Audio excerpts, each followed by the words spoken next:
Il a quasi doublé sa mise. Au premier tour des élections municipales de 2020, Frédéric Boccaletti obtenait 23% des voix. 6 ans plus tard, le député du Rassemblement national a réussi son nouvel élan.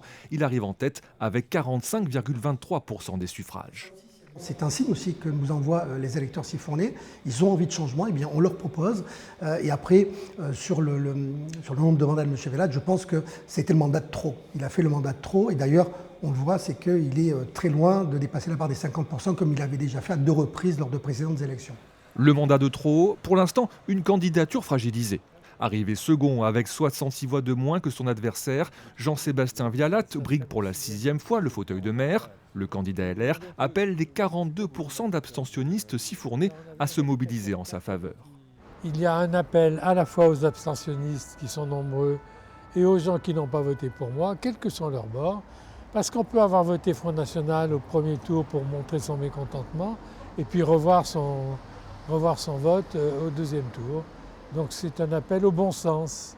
Dans ce duel au coude à coude, la gauche pourrait être faiseuse de roi. Son candidat, Pascal Cabras, éliminé au premier tour, appelle ce soir les électeurs à ne donner aucune voix au Rassemblement national.